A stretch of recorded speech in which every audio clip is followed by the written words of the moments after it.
ఓం నమో భగవతే వాసుదేవాయ. ఓం నమో భగవతే వాసుదేవాయ. ఓం నమో భగవతే వాసుదేవాయ. నారాయణం నమస్కృత్య నరం చైవ నరోత్తమం దేవీం సరస్వతిం వ్యాసం తతో జయం ఉదీరయేత్. నష్టప్రాయేషు భద్రేషు నిత్యం భాగవత సేవయా భగవతే ఉత్తమ శ్లోకే భక్తిర్భవతి నైష్టికి.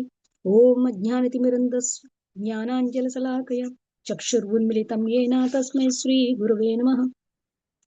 श्रीचैतन्यमनोभीष्टं स्थापितं येन भूतले स्वयं रूपः कदा मह्यं ददति स्वापदान्तिकं। वन्देऽहं श्रीगुरो श्रीयुतपदकमलं श्रीगुरुन् वैष्णवांश्च श्रीरूपं साग्रजातं सहगण रघुनाथान्वितं तं सजीवं साद्वैतं सावधूतं परिजनसहितं कृष्णचैतन्यदेवं श्रीराधा कृष्णपादान् सहगण ललिता श्रीविशाखान्वितांश्च।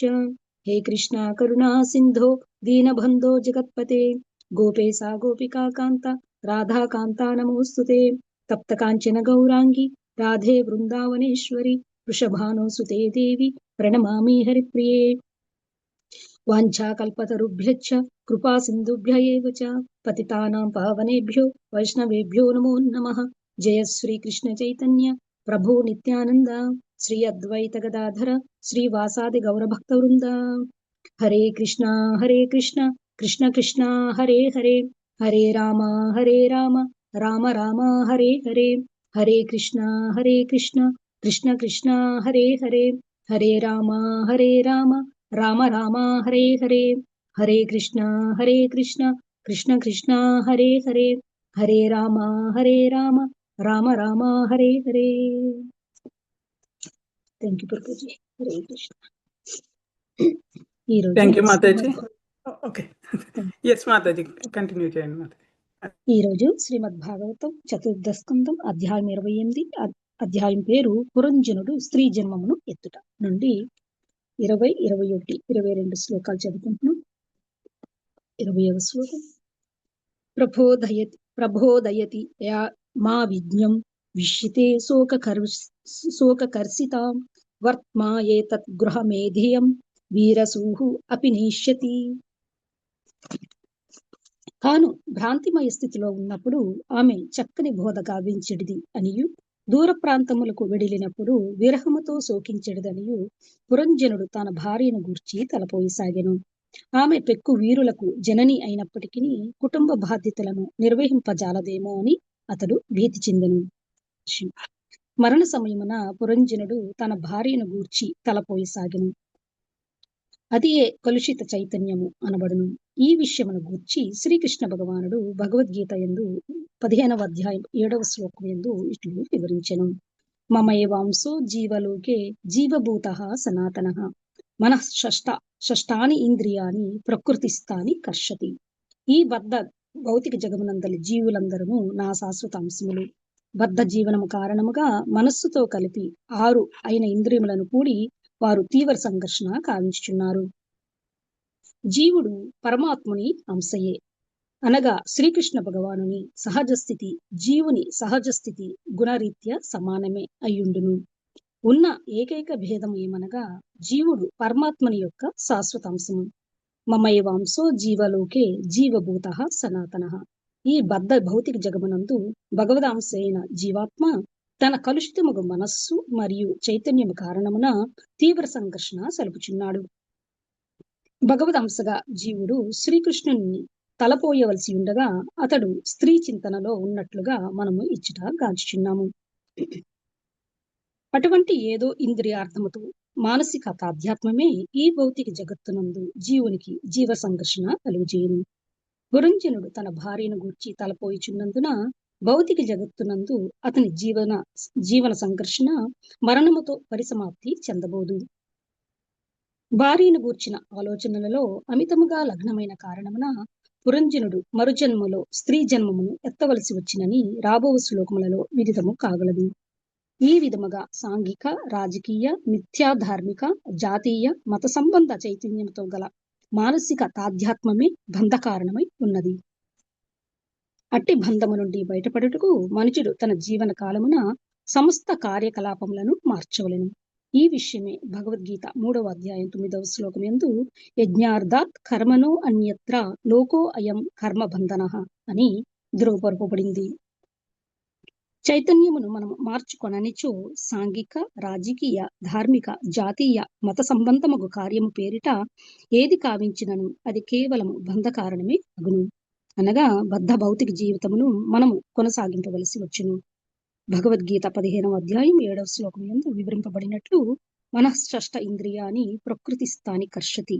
మనస్సు మరియు ఇంద్రియములు లౌకిక కర్మలలో నియుక్తమైనప్పుడు జీవుడు తన భౌతిక అస్తిత్వమును సుఖప్రాప్తికై సంఘర్షణను కొనసాగింపవలసి వచ్చును. ప్రతి జన్మయందును జీవుడు సుఖప్రాప్తికై సంఘర్షణ కావించును. నిజమునకు భౌతిక జగత్తులో ఎవ్వడును సుఖవంతుడు కాకపోయినను ఆ సంఘర్షణ ఒక మిథ్యాసుఖాను భావనను కలుగజేయును. కష్టించి పనిచేసిన వ్యక్తి ఆ శ్రమకు ఫలము లభించినప్పుడు తనను సుఖి అని తలచును. కాని నిజమైన సుఖమేమిటో భౌతిక జగత్తులోని జనులకు తెలియదు. సుఖం అత్యంతికం ఎత్తద్ బుద్ధిగ్రాహ్యం అతీంద్రియం అని భగవద్గీత 6వ అధ్యాయం 21వ శ్లోకం నుంచి చెప్పబడింది. నిజమైన సుఖము దివ్యేంద్రియముల చేతనే అనుభూతమగును. మనిషి పవిత్రుడు కానిదే దివ్యేంద్రియములు ప్రకటము కావు.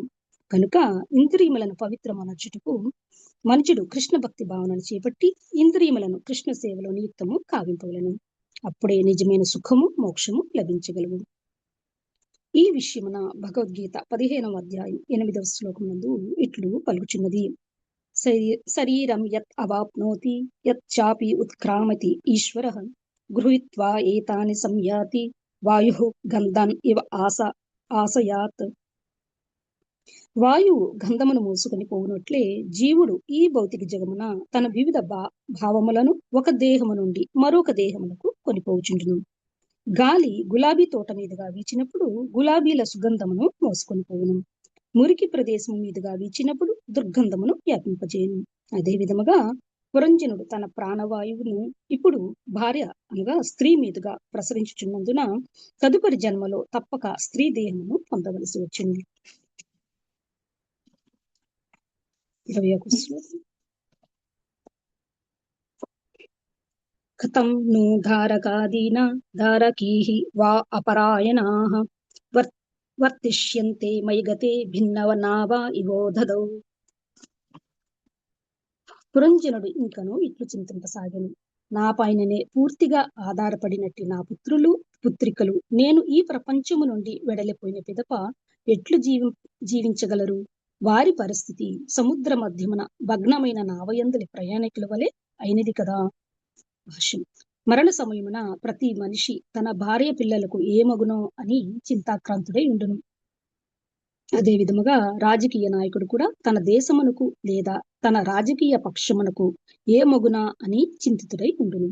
కృష్ణ భక్తి భావనాయుతుడు కానంత వరకు మనిషి తన మానసిక స్థితిని అనుసరించి తదుపరి జన్మను పొందవలసి ఉండును. పురంజనుడు భార్యాపుత్రులను గూర్చియే ఆలోచించుచు భార్యను గూర్చిన తలంపులోనే పూర్తిగా లగ్నమయున్న కారణమున స్త్రీ జన్మమును ఎత్తవలసి ఉండును. అదే విధముగా జన్మభూమి పట్ల ప్రగాఢ అనురాగము కలిగిన రాజకీయ నాయకుడు లేదా జాతీయవాది తన రాజకీయ జన్మము ముగిసిన పిమ్మట అదే భూమిలో జన్మించును. ఆ తదుపరి జన్మమున అతడు ప్రస్తుత జన్మ యొక్క కర్మఫలములను అనుభవింపవలసి వచ్చును. రాజకీయ నాయకులు కొన్ని మార్లు తమ ఇంద్రియ భోగార్థము అత్యంత పాపకృత్యమునైనను కావింతురు. ప్రతిపక్షం వారిని హత్య కావించుట వారికేమీ అసాధారణం కాదు. రాజకీయ నాయకుడు తన నామమాత్రమగు మాతృభూమిలో తిరిగి జన్మించినప్పటికీ గత జన్మపు పాపకృత్యముల ఫలములను మాత్రము అనుభవింపవలసి వచ్చును. ఈ పునర్జన్మ విజ్ఞానము నవీన శాస్త్రజ్ఞులకు ఏమాత్రమూ తెలియదు. వారు ఈ విషయములను ఎంత మాత్రము పట్టించుకొనగోరరు. ఈ సూక్ష్మమైన విషయములను జీవన సమస్యలను పట్టించుకునినచో వారికి భవిష్యత్ అంతయు అంధకార బంధురముగా గోచరించుటే దానికి కారణం. కనుకనే వారు భవిష్యత్తును గూర్చి ఆలోచించుటను మాని సాంఘిక, రాజకీయ, జాతీయ అవసరముల పేరిట నానా రకములకు పాపకర్మలను కొనసాగించుచుందరు. 22వ శ్లోకం. ఏవం కృపణయా బుద్ధ్యా శోచంతం అతత్ అర్హనం గ్రహీతుం కృతధీః ఏనం భయనామా అభ్యపద్యత. భార్యాపుత్రులకు ఏ గతి పట్టునో అని పురంజనుడు శోకింపనవసరం లేనప్పటికీ కృపణత్వ బుద్ధి కారణమున అతడు అట్లు కావించెను. ఇంతలో భయనామధేయుడగు యవనరాజు అతనిని బంధించుటకు శీఘ్రముగా అరుదించెను. జీవితమునందలి కర్మఫలములకు జీవుడే బాధ్యుడు అని మూర్ఖుడు తెలుసుకొనలేరు. జీవుడు బాలుని దేహమున అమాయకుడై ఉన్నప్పుడు జీవిత విలువలను గూర్చిన సరైన అవగాహనను వసుకుట తల్లిదండ్రుల బాధ్యత. పిల్లవాడు పెరిగి పెద్దవాడైనప్పుడు జీవిత బాధ్యతలను నిర్వహించుటకు అతని దారిన అతన్ని వదిలివేయవలను. మృత్యువు పిదప తల్లిదండ్రులు ఎట్లాగూ తమ పిల్లవానికి సహాయం చేయలేరు కదా. పిల్లల సహాయార్థము తండ్రి కొంత ఆస్తిపాస్తులను ఇచ్చినా ఇవ్వవచ్చును గాని తన మరణానంతరము కుటుంబం ఏ విధంగా మనగలదా అని అతడు అమిత చింతాసక్తుడు కారాదు. కాని ఆ విధముగా చింతాక్రాంతుడు అగుటయే బద్ధజీవుని రోగము. అతడు తన భోగార్థము పాపరతుడు అగుటియే కాక తన సంతానం యొక్క ఇంద్రియ భోగము కొరకు ధనమును కూడబెట్టి వారికి అప్పజెప్పుచుండును. ఏది ఏమైనను ప్రతి ఒక్కరికి మృత్యు భీతి ఉన్నది కనుక మృత్యువునకు భయము అని పేరు కలదు. పురంజనుడు తన భార్య పిల్లల ఆలోచనలో మునిగి ఉన్నప్పటికీ మృత్యు మాత్రము వేచి ఉండలేదు. మృత్యు ఎవరి కొరకు వేచి ఉండగా తన పనిని శీఘ్రమే నిర్వహించుచుండును. మృత్యు నిస్సంకోచంగా జీవుని కొనిపోవును కనుక నాస్తికులకు అది తురీయ భగవద్ అనుభూతి ఉన్నది. దేశము, సంఘము, బంధువులను గూర్చిన ఆలోచనలతో జీవితమును వ్యర్థపరుచుకొని భగవత్ చింతనను నిర్లక్ష్యపరచుడి అట్టివారులకు అదే చర్మానుభవము.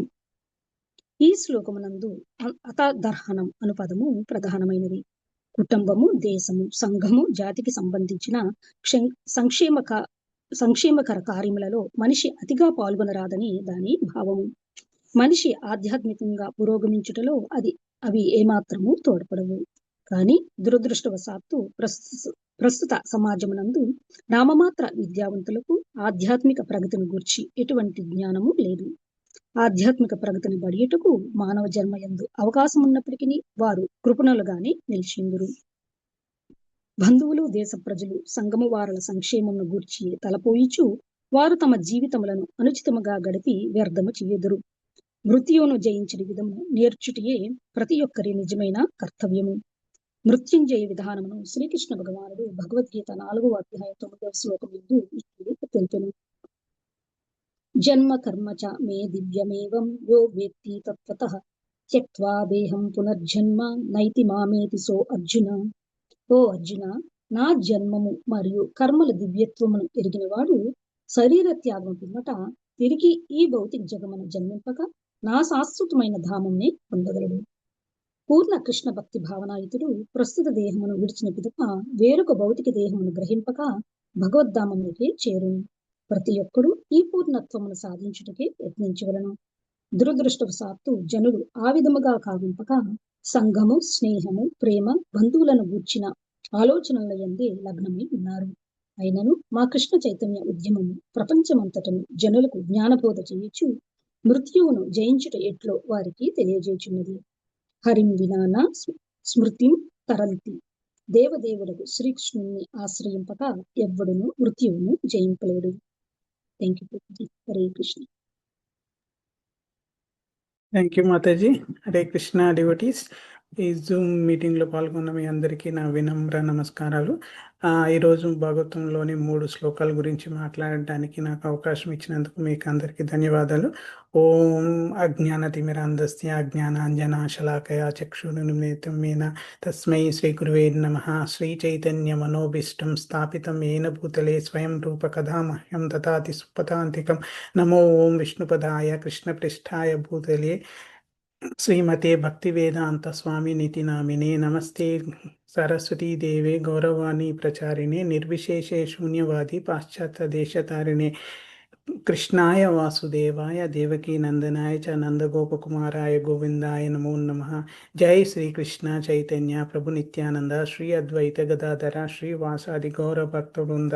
హరే కృష్ణ కృష్ణ కృష్ణ హరే హరే, హరే రామ రామ రామ హరే హరే. హరే కృష్ణ కృష్ణ కృష్ణ హరే హరే, హరే రామ రామ రామ హరే హరే. హరే కృష్ణ కృష్ణ కృష్ణ హరే హరే, హరే రామ రామ రామ హరే హరే. సో ఈరోజు మనము 3 శ్లోకాలు చూస్తున్నాము.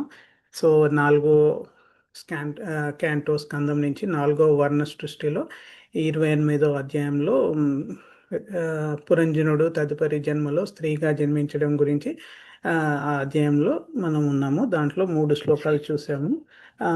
సో మనం లాస్ట్ వీక్ మాట్లాడుకున్నట్టు మొత్తం ఈ అధ్యాయాన్ని 5 విభాగాలుగా విభజిస్తే 1 నుంచి 27 శ్లోకాలేమో పురంజనుని మరణం దాకా సాగుతుంది. తర్వాత 28 నుంచి 32 ఏమో పురంజనుడు వైదర్భిగా ఎలా నెక్స్ట్ రీబర్త్ ఎలా జన్మించడం అనేది. తర్వాత 33 నుంచి 42 దాకా మలధ్వజుడు ఈ వైదర్భి యొక్క వానప్రస్థం. తర్వాత 43 నుంచి 50 శ్లోకాల వరకు వైదర్భి ఉదాహరణ ద్వారా శిష్యునికి బోధనలు, నారదముని ప్రాచీన పరిషత్కి ఏం బోధనలు చేస్తున్నాడో అది. తర్వాత లాస్ట్ సెక్షన్లో 51 నుంచి 65 శ్లోకాలలో అవిజ్ఞాత అంటే మన సూపర్ సోల్, మనలో ఉండే సూపర్ సోల్ గురించి వైదర్భికి ఉపదేశం చేయడం అనేది చూస్తాము. అయితే మనం ఫస్ట్ సెక్షన్లోనే ఉన్నాము. సో దీంట్లో మనము ఈరోజు 20, 21, 22 చదువుతున్నాము. సో దాంట్లో మనకు ప్రధానంగా ఈ సందర్భం ఏంటంటే, ఈ జీవాత్మ అంటే ఈ పురంజనుడు తన భార్య, పిల్లలు, కుటుంబం గురించి చాలా బాధపడుతూ విచారంలో ఉంటూ మన మరణ సమయంలో భయపడుతూ వణుకుతూ నా స్థితిని నారదముని ఈ ఉపమాన కథ ద్వారా ప్రాచీన పరిషత్కి వివరించాడు. ఆ సందర్భంలో ఉన్నాం. సో ఇక్కడ మనము ఈ భౌతిక మమకారం అంటే శోకం అని, ఈ ఈ శోకం వల్ల మనకు భయం వస్తుందని, భయము ఇది మరణ బంధనం అని. సో ఈ మరణ సమయంలో ఉన్న ఈ చింత అంటే నెక్స్ట్ నేను వెళ్ళిపోయాక నా పిల్లల్ని, నా వైఫ్ని, నా కుటుంబాన్ని ఎవరు చూసుకుంటారు అనే చింత. సో నేను ఇంతవరకు కష్టపడి సంపాదించిన పేరు, ప్రతిష్టలు, సంపద, ధనము అన్నీ ఎలా ఉంటాయి, వీళ్ళు అంత చేసుకోగలుగుతారా లేదా అనే బాధతోనే, ఆ చింతతోనే అంతకాలంలో ఏది స్మరణ ఉంటే తదుపరి జన్మ దాన్ని బట్టే నిర్ణయిస్తుంది అని మనకు భగవద్గీతలో కూడా శ్రీకృష్ణుడు క్లియర్గా చెప్పారు. సో మనం అలాంటి ఇవి థీమ్స్ అని మనం ఈ 3 శ్లోకాలలో నేర్చుకోవచ్చు. సో 20 శ్లోకంలో ఎలా ఆలోచిస్తున్నాడు పురంజనుడు అనేది వివరించాడు. నేను అవివేక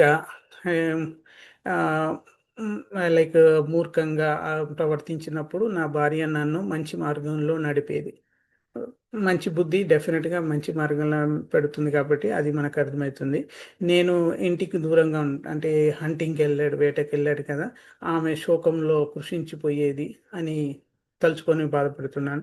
ఆమె ఎన్నో వీరపుత్రులు కన్నా కూడా మనకు స్టోరీలో చెప్తాడు 1100 మంది పుత్రులు, 110 పుత్రికలని అలికారికల్ స్టోరీ. సో అంతమంది వీరపుత్రులు ఉన్నా కూడా ఆమె గృహస్థ ధర్మాన్ని ప్రాపర్గా నడపగలదా లేదా అనే భయం నాకు ఉంది అని చెప్తున్నాడు అన్నట్టు. సో శ్రీల ప్రభుపాద ఈ శ్లోకాల్లో చాలా భగవద్గీత శ్లోకాలు ప్రస్తావించారు. సో నేను దాని కొంచెం డీటెయిల్గా చెప్తాను. బట్ ఫస్ట్ మనం మెయిన్ సమ్మరీ ఏంటి, అసలు ఏం అర్థం చేసుకోవచ్చు ఈ దాని నుంచి. ఈ మెయిన్ ఈ మరణ సమయంలో ఉన్న చింత మనకు నిన్న కూడా మన లాస్ట్ వీక్లో కూడా ప్రభుజీ ఒకటి చెప్పారు. అదే 1000 తేలులు కరిస్తే ఎంత ఉంటుంది అనే బాధ అంత ఉంటుంది అనేది చాలామంది మన పరంపరలో చెప్తా ఉంటారు. సో ఇది ఇంత చింతించడానికి కారణం ఏంటి, మనకున్న ఈ అటాచ్మెంట్, ఈ బంధనానికి ఇదే మూలం అన్నట్టు. సో మనం కృష్ణుడి గురించి కాకుండా భార్య గురించి ఆలోచిస్తున్న, మిగతా వేరే మెటీరియల్ అటాచ్మెంట్స్ గురించి ఆలోచించిన, పిల్లలు, గ్రాండ్ చిల్డ్రన్, ఇంకా మెటీరియల్ నేమ్ అండ్ ఫేమ్ కానీ ఇవి ఏది ఆలోచించినా ఏంటంటే మనకు అది బాధ మెలిగిస్తుంది. ఎందుకంటే ఇదే మన మెయిన్గా అటాచ్మెంటే ఈ చింతకు కారణం. మామూలుగా భక్తుడికి ఇది ఉండదు, అతనికి మరణం భయము అనేది ఉండదు. సో మనకు భగవద్గీతలో 15వ చాప్టర్ 7th శ్లోకాలో కూడా చెప్తాడు అన్నట్టు, ఈ మనసు వల్ల ఇంద్రియాల బంధనంలో కష్టపడుతూ ఉంటాం. ఇది లైక్ 5 సెన్స్ ఆర్గన్స్ అది, అండ్ ఈ మనసు కూడా కలిపితే 6 అయితే. సో ఆ 6 మనని ఈ బంధనంలో పడేస్తున్నాయి అని చెప్తుంటాడు అన్నట్టు కృష్ణుడు. సో ఆ శ్లోక కూడా చూద్దాము. సో మనము చనిపోయే టైంలో మన మనసు దేని మీద నిలిస్తే మన తదుపరి జన్మ అదే ఆ కాన్షియస్ స్టేట్ లోనే ఉంటాం. సో కాబట్టి పురంజనుడు తన భార్యపై మమకారంతో ఉండడం వల్ల తర్వాత జన్మలో స్త్రీగా పుడతాడని క్లియర్ గా పర్పూట్లో చెప్పారన్నమాట శ్రీల ప్రభుపాద. సో మనసు ఏ వాసన పట్టుకుంటుందో,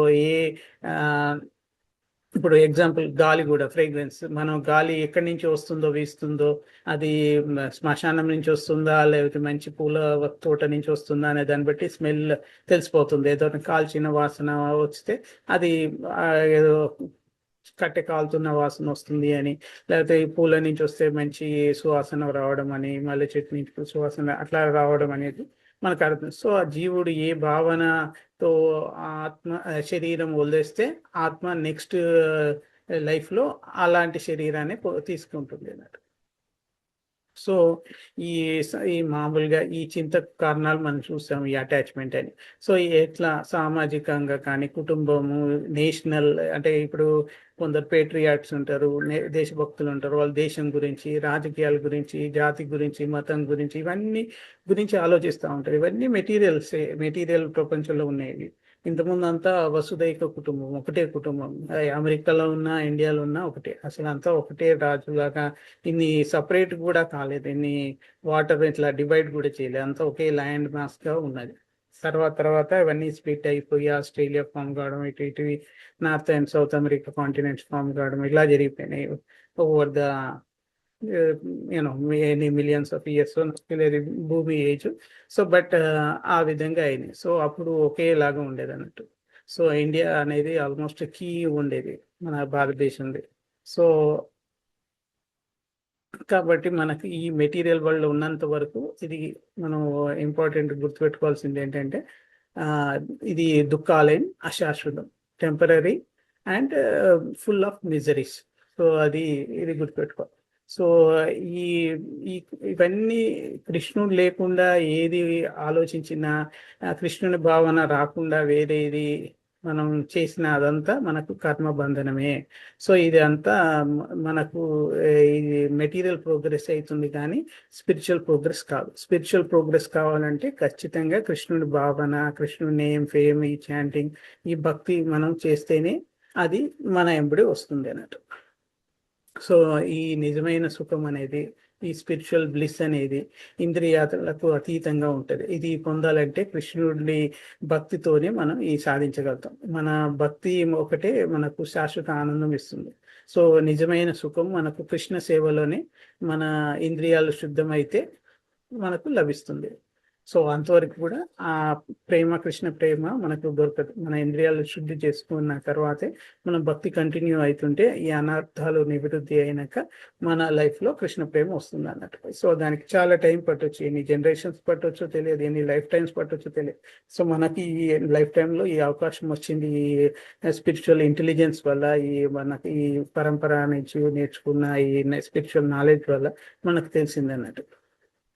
కాబట్టి మనము గృహస్థ జీవనం, మనం ఒక మార్గాన్ని నిర్దేశించేటట్టుగా ఉండాలి కృష్ణుడి దగ్గరికి వెళ్ళడానికి. సో మనం కృష్ణ సైడ్ సెంటర్డ్ లైఫ్ జీవిస్తే అది మన లైఫ్ కి నిర్దేశిస్తుంది ప్రాపర్ డైరెక్షన్ లో. సో అలా చేసుకోవాలి. కానీ మళ్ళా సేమ్ గా మళ్ళా భార్య గురించి పురంజనుడు ఆలోచించినట్టు ఆలోచించేసి ఈ మెటీరియల్లోనే పడిపోతే ఇంకా ఈ జన్మ మనది వృధా అయిపోయినట్టు. సో కాబట్టి చాలా మంది చెప్తూ ఉంటారు, మనకు GPS పెట్టుకున్నాం అనుకోండి, ఒక్కోసారి తప్పిపోయాం అనుకోండి, అది మిస్ అయిపోయింది అనుకోండి, అది రాదు, మళ్ళీ రీట్యూన్ అయిపోయి మళ్ళీ GPS కొత్త డైరెక్షన్ చూపిస్తేనే మనం వెళ్ళగలుగుతాం. సో ఇప్పుడు ఆ టెక్నాలజీ మన దగ్గర ఉంది కాబట్టి అది వస్తుంది. టెక్నాలజీ లేని టైంలో మిస్ అయిపోతే, రీకాన్ఫిగర్ చేయలేదు, అక్కడ ఇంటర్నెట్ రాలేదు, ఆ వెహికల్ అటే వెళ్ళిపోయినాము, నో ఇంటర్నెట్, మ్యాప్ పని చేయట్లేదు. సో అలానే మన కూడా ప్రాపర్ డైరెక్షన్, గురువు లేకుంటే మనం ప్రాపర్ డైరెక్షన్లో వెళ్తున్నామా లేదా అనేది తెలియదు. సో మనం డైవర్ట్ కూడా అవ్వచ్చు, మన భక్తి నుంచి మళ్ళా పడిపోవచ్చు, కిందికి జారిపోవచ్చు అన్నట్టు.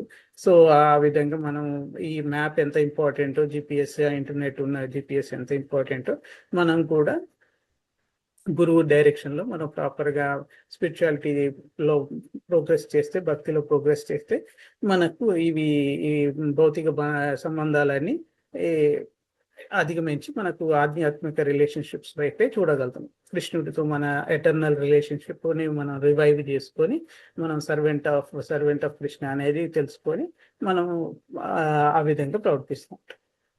సో ఇక్కడ కూడా చాలా మంది కొడుకులు ఉన్నారని చెప్పాను కదా, ఈ పురంజనుడికి 1100 మంది కొడుకు. సో ఈ పురంజను బాధపడతాడు, నాకు ఇంతమంది వీరపుత్రులు ఉన్నా కూడా ఆమె గృహస్థ ధర్మాన్ని కరెక్ట్గా నడుపుతుందో లేదో అనే భయం పురంజనుడికి చనిపోయేటప్పుడు కూడా. సో కాబట్టి మనకి మెయిన్గా అర్థం చేసుకోవాల్సింది ఏంటంటే, ఈ మెటీరియల్ బలం, భౌతిక బలం ఎంత ఉన్నా, శౌర్యం ఉన్నా, సామర్థ్యం, ఇవన్నీ మనకు ఆధ్యాత్మిక రక్షణ ఇవ్వలేవు. మన కృష్ణ భక్తి మాత్రమే ఈ స్పిరిచువల్ రక్షణ మనకి ఇవ్వగలుగుతుంది. సో కాబట్టి ఎంత ధనవంతులైనా, మనం చూసాం కరోనా వైరస్ వచ్చినప్పుడు, ఎంత పెద్ద కుటుంబమైనా, ఎంత చిన్న పిల్లలైనా, వాళ్ళకు అయినా కరోనా వైరస్ రావడం, వాళ్ళు చనిపోవడం జరిగింది. సో కాబట్టి ఆ వైరస్ వల్ల బలీనం అయిపోతారు. సో కాబట్టి ఎంత మెటీరియల్, నేమ్, ఫేమ్ అన్నీ ఉన్నా, డబ్బులు ఉన్నా కూడా ఇలాంటివి వచ్చినప్పుడు కంపల్సరీగా మనకు ఆధ్యాత్మిక భద్రతనే కావాలి. సో ఇలాంటి నుంచి మన రక్షణ పొందలేము. సో కాబట్టి మనం ఎంతసేపు మెటీరియల్ దాని అపులెన్సెస్ మీద డిపెండ్ అవుతాం. నాకు 1 మిలియన్ ఉంటే నేను ఎప్పుడు సాటిస్ఫైడ్గా ఉంటాను, నేను నా రిటైర్మెంట్ ఏజ్ హ్యాపీగా ఉండగలుగుతాను. కానీ ఆ 1 మిలియన్ తెచ్చుకున్నాక నెక్స్ట్ డేనే చనిపోవచ్చు. సో అది కృష్ణుడికే తెలుసు. సో మనం వృధా ప్రయాస చేసినట్టు అయిపోతుంది అంతా. సో అత్యాహార ప్రయాస అనేది దాని నెక్టర్ ఆఫ్ ఇన్స్ట్రక్షన్లో రూప గోస్వామి చెప్తారని. సో ఏదైనా ఎక్కువ ప్రయాస చేయడం, ఎక్కువ వర్క్ చేయడం, ఓవర్ వర్క్ చేయడం, బికాజ్ మన లైఫ్ లిమిటెడ్, మనకు ఉన్న లైఫ్ లిమిటెడ్ అనేది ఎప్పుడు మనం గుర్తుపెట్టుకోవాలి. సో మనం జనరల్గా ఇప్పుడు మనం దూరంగా ఉన్నాం అనుకో, ఇంటికి దూరంగా, ఇప్పుడు ఇండియా నుంచి దూరం ఉన్నాను, పేరెంట్స్ ఉన్నారు అనుకోండి, వాళ్ళ చుట్టే తిరుగుతూ ఉంటారు. ఎందుకంటే మనం దూరంగా ఉన్నా కూడా వాళ్ళ గురించి ఆలోచిస్తాం. సో వేటాడడానికి అడవికి వెళ్ళినా కూడా లైక్ దూరం ఉన్నప్పుడు భార్య గురించి ఆలోచిస్తున్నాడు. సో ఇది ఒకటి ఏంటంటే, మనసు ఎవరిపై నిలుస్తుందో వాళ్ళ కోసమే మనం ఆలోచిస్తూ ఉంటాం. సో మన ఆలోచన మెటీరియల్ లైక్ బ్యాంక్ బ్యాలెన్స్ మీద కానీ, లేకపోతే తల్లిదండ్రుల మీద కానీ, లేకపోతే ఎక్కడ ఉంటుందో అక్కడే మన మనసు దాని గురించి, మనం వేరే దగ్గర ఉన్నా కూడా దాని గురించి ఆలోచిస్తూ ఉంటాం. సో ఇక్కడ పురంజన్ స్టోరీలో భార్య గురించి ఆలోచిస్తున్నాడు కాబట్టి, భార్య దగ్గర లేదు కాబట్టి భార్య గురించి ఆలోచిస్తాడు. సో ఈ కృష్ణ భావన లేదు పురంజనుడికి, అందుకే ఇది అంతా భారం అయిపోయింది అతనికి. సో గృహస్థ జీవితం కూడా కృష్ణ సెంటర్డ్ లైఫ్ లేకుంటే భారం అయిపోతుంది, బంధనం అయిపోతుంది. సో ఇది ఇంపార్టెంట్, మనం ఈ శ్లోకం నుంచి కూడా నేర్చుకోవచ్చు. సో లైక్ ఎంత మంచి ఇల్లు కట్టినా, ప్యాలెస్ లాంటి ఇల్లు కట్టినా, ఎంత అందంగా కట్టినా కూడా కరెంట్ లేకుంటే, ఎలక్ట్రిసిటీ లేకుంటే చీకటిగానే ఉంటుంది. సో కృష్ణుడు లేకుంటే ఆ ఇల్లు కూడా చీకటే, గృహస్థ జీవితం కూడా చీకటే. కాబట్టి మనకు కృష్ణుడు అంటే లైట్ అనేది ఎగ్జాంపుల్గా అర్థమవుతుందని ఆ ఎగ్జాంపుల్ ఇచ్చాను. సో మనం మేల్కొనాలి, మనం ఈ భౌతిక ప్రేమ మనకు బంధనం అని గ్రహించగలగాలి. సో అప్పుడు మనం ఇది ఒక అలర్ట్గా, ఒక ఆధ్యాత్మిక వైపు మేలుకొలుపుగా మనం భావించి మనం ఆధ్యాత్మిక ప్రోగ్రెస్ని మరింత ముందుకు తీసుకెళ్ళాలి, దాన్ని బలం పెంచుకోవాలన్నట్టు. సో చిన్నప్పుడు మనకు తల్లి ప్రేమతో చెప్తే మనం వింటాం. సో అతనికి అప్పుడే ఆ టైంలోని ఈ ఆధ్యాత్మిక జ్ఞానం చిన్న పిల్లలు ఉన్నప్పటి నుంచి చెప్తే అది పెద్దగా అయినాక ఈ మెటీరియల్ రిలేషన్షిప్స్లో పడకుండా ఈ తొందరగా ప్రోగ్రెస్ కావడానికి యూజ్ అవుతుంది. సో కాబట్టి మనం అట్లీస్ట్ నెక్స్ట్ జనరేషన్ మన గ్రాండ్ కిడ్స్ కానీ కిడ్స్ కానీ ఎవరికైనా ముందు నుంచి చెప్పడానికి ట్రై చేయాలి. ఈ స్పిరిచువల్ మేల్కొల్పు మనం మనకి ఇవ్వాలన్నట్టు నెక్స్ట్ జనరేషన్స్ కోసం. సో ఇక్కడ పురంజనుడు బాధపడుతాడు, ఇంతమంది పుత్రులు ఉన్నా కూడా నా కుటుంబాన్ని రక్షించలేను కదా నేను అని అతను ఎప్పుడు దాని మీదే ఆలోచన ఉంది అన్నట్టు. ఈ శ్లోకాలు అదే చెప్తారు.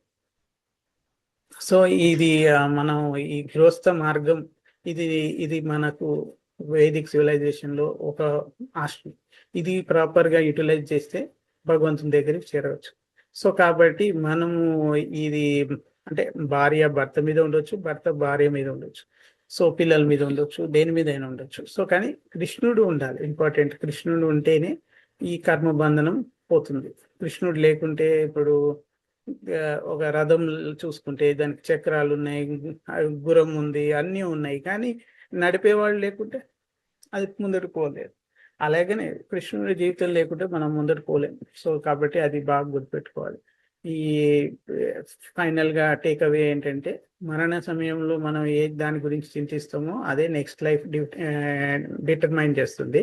సో ఇక్కడ ప్రేమ భార్య మీద ఉండడం మమకారంతో పురంజనుడి నెక్స్ట్ లైఫ్ లో స్త్రీగా పుట్టాడు.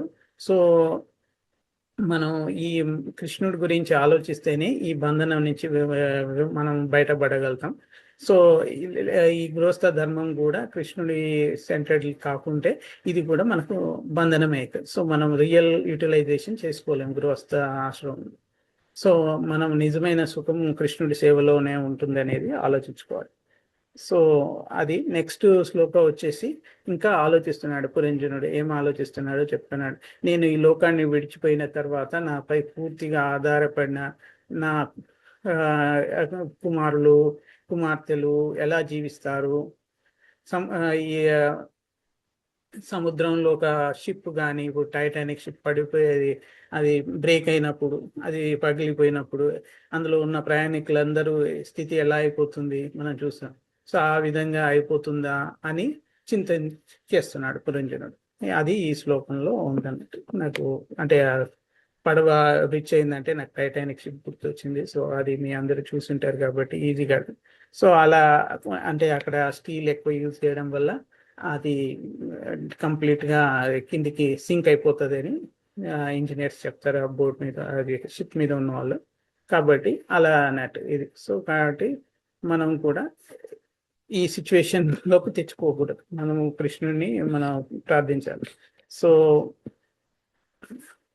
ఈ ప్రతి జీవికి మరణ సమయంలో ఇవి సహజం. ఈ భార్య పిల్లలు ఎలా ఉంటారు అనేది ఆందోళన, ఇది కామన్ సహజ లక్షణం. ఇది ఏమి కానీ దాని నుంచి బయటపడాలంటే మనకి ఏం కావాలి? కృష్ణుని భావన కావాలి, కృష్ణ భక్తి కావాలి.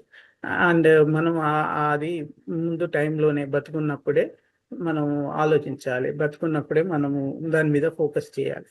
సో అప్పుడు మనము దాని నుంచి బయటపడు. సో ఇక్కడ చాలా అంటే మనకు ప్రభుపాద చాలా ఉదాహరణలు ఇస్తాడు. ఇక్కడ రాజకీయ నాయకులు మరణ సమయంలో నా దేశం నా పార్టీ ఏమైపోతుందని, ఇప్పుడు 75 సంవత్సరాలు వచ్చేసినా కూడా వాళ్ళే, ఇప్పుడు ట్రంప్ ఆల్మోస్ట్ 80 years అతనే. సో ఇలా దాని గురించి దాన్ని పట్టుకొని ఉంటారు. సో ఇది కూడా ఒక మెటీరియల్ మమకారమే. సో ఈ స్పిరిచువల్లో చూస్తే వాళ్ళు చాలా దూరం ఉన్నారు, వాళ్ళకి ఇంకా ఛాన్స్ చాలా రేర్, తక్కువ వాళ్ళు తిరిగి ఆధ్యాత్మిక దానికి రావడానికి. ఎందుకంటే వాళ్ళు అందులో కంప్లీట్గా ఇమ్మర్స్ అయ్యారు. ఒకనొకరు మాత్రమే, లైక్ మోడీ లాంటి వాళ్ళే కొంచెం డిఫరెంట్, వాళ్ళది రాజర్షి టైప్లో కాబట్టి వాళ్ళు డిఫరెంట్. కానీ మామూలుగా అందరు ప్రెసిడెంట్స్ ఎవరైతే ఓల్డ్ అయ్యి ఇంకా పదవీకాంక్షతోనే ఉంటారో వాళ్ళు బయటపడడం చాలా కష్టం. ఎందుకంటే వాళ్ళకి అంత మమకారం ఉంది, వాళ్ళ పిల్లలే కావాలి అనుకొని అలా ఉంటారు అన్నట్టు. సో ఇక్కడ కూడా ఈ పాపకార్యాలు అంటే ఈ ఆబ్వియస్గా మనం చేస్తే మన లైఫ్లో మనం ఏ రాజకీయాలు చేసినా ఏ పాపకార్యాలు చేసినా మనకు అది తర్వాత జన్మలో దాని రిపర్కేషన్స్ ఉంటాయి. తీవ్ర మన కష్టాలు కూడా అనుభవించాల్సింది. సో మనకు లా ఆఫ్ నేచర్ తెలుసు కాబట్టి, కర్మ సిద్ధాంతం తెలుసు కాబట్టి, మనం ఏదన్నా తెలిసి చేసినా తెలియక చేసినా తప్పే కాబట్టి దానికి మనం చేసిన దానికి శిక్ష పడుతుంది మనకు. సో కాబట్టి అక్కడ మన చిత్రగుప్తుడు అన్ని లెక్కలు రాస్తూ ఉంటాడు. సో కాబట్టి మనకి ట్రాన్స్మైగ్రేషన్ అంటే సోల్ వన్ బాడీ ఓల్డేజ్ ఇంకో బాడీకి వెళ్ళడాన్ని ట్రాన్స్మైగ్రేషన్ అంట. సో అది క్లియర్గా మనకు తెలుస్తుంది అన్నట్టు అప్పుడు. సో ఇక్కడ ఇంపార్టెంట్ చెప్పాల్సింది ఏంటంటే, ఒక పెద్ద చెట్టు ఉందనుకోండి, చిన్న చెట్లు దాని కింద ఉన్నాయి అనుకోండి, ఆ పెద్ద చెట్టు నీడలో చిన్న చెట్లకు ఎండ రాదు. సో అవి సూర్యకాంతి లేక, సన్లైట్ లేక, ఫోటోసింథసిస్ ప్రాపర్గా జరగక అవి బలహీన పడిపోతాయి, అంటే డల్గా అయిపోతాయి. సో మనం కూడా ఈ భౌతిక ఆధారాల మీదే పడిపోయినాం అనుకోండి, మన మనసు కూడా బలహీనమైపోతుంది. సో మనకు కావాల్సింది సన్లైట్, కృష్ణ ఇది సన్లైట్. మనం ఆధ్యాత్మికం వైపు, భక్తి వైపు మనం వెళ్తేనే మనం ప్రాపర్గా గ్రో అవుతాం, మనం కూడా నెక్స్ట్ లైఫ్ లేకుండా చేసుకోగలుగుతాం. సో ఇక్కడ ఈయన కంప్లీట్గా భార్య మీద ఆధారపడ్డాడు. సో అక్కడ పిల్లలు కూడా తల్లి మీద ఆధారపడిపోయారు కంప్లీట్గా. సో ఇక్కడ ఆధారపడడం అనేది మానవ జీవితంలో సహజం. కానీ ఎంతవరకు ఆధారపడాలి, అది డెఫినెట్గా ఆధ్యాత్మిక రక్షణ మాత్రం కాదు ఈ డిపెండెన్సీ.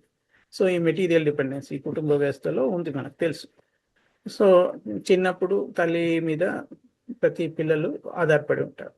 కానీ అక్కడ తల్లి జారిపడింది అనుకోండి, ఇద్దరు జారిపడిపోతారు. సో ఎందుకంటే అది తల్లి అన్ని క్షణాలు పిల్లగాడిని కాపాడలేదు. ఇప్పుడు స్లిప్పరీ రోడ్ మీద ట్రావెల్ చేస్తుంది అనుకోండి, తల్లి కూడా జారిపడేయడానికి ఛాన్స్ ఉంటుంది. సో కాబట్టి మనం ఆలోచించుకోవాల్సింది ఏంటంటే, ఈ మెటీరియల్ ప్రపంచం మీద ఎవరి మీద ఆయన ఆధారపడితే అది కొంచెం బెటర్ ఫర్ టైం బీయింగ్ అన్నట్టు, బట్ పర్మనెంట్గా కాదు. ఎందుకంటే వాళ్ళే మునిగిపోతారు, మనమే మునిగిపోతాం. సో కాబట్టి అది ఒకటి మనం తెలుసుకోవాలి. సో ఇది ఎటర్నల్ ట్రూత్ ఇది. సో ఎందుకంటే ఇది టెంపరీ కాబట్టి, రిలేషన్షిప్ శాశ్వతంగా ఉండదు. తల్లి చనిపోవచ్చు, తర్వాత కొడుకు ఎవరి మీద డిపెండ్ అవుతాడు, ఎంతసేపు తల్లి బతికున్నప్పుడు తల్లి మీద డిపెండ్ అయ్యేవాడు. సో అలాంటి సిచ్యువేషన్ అన్నట్టు. ఇవేవి మనకు రావు మనతోని, కాబట్టి మనకు రక్షణ ఇవ్వలేవు. సో ఇప్పుడు జస్ట్ లైక్ ఇప్పుడు ఒక ట్రైన్ వెళ్ళిపోయినాక ప్లాట్ఫామ్ మీద ఉన్న ప్యాసింజర్స్ వాళ్ళు ఎంత సౌండ్ చేసినా, ఎంత చేతులు ఊపినా అది బ్యాక్ వెళ్ళదు. సో అంతే, ఒకసారి మన లైఫ్ అయిపోయి మనం బాడీ వదిలేసినా అంటే మళ్ళా అక్కడికి ఆ బాడీలోకి వెళ్ళలేము. కాబట్టి మళ్ళా ఈ బంధనాలు మళ్ళా మనకు ఎంత ఏడ్చినా రావు. సో అది కాబట్టి మనం ఇది గుర్తుపెట్టుకోవాలి. సో ఇవి టెంపరీ అని. సో ఇక్కడ ఎగ్జాంపుల్ ఆల్రెడీ ఇచ్చారు, ఒక బోటు సముద్రంలో పలికిపోతే అది బ్రేక్ అయితే ఎలా ఉంటుందో, అది నార్మల్గా చూస్తే ఎంతో బలంగా కనబడుతుంది. బోటు మంచిగా సముద్రం మీద వెళ్తుంటుంది టైటానిక్ లాగా. కానీ అది బ్రేక్ అయిపోతే, పలికితే ఏమైపోతుందో అది చూసాం. ఒక లైక్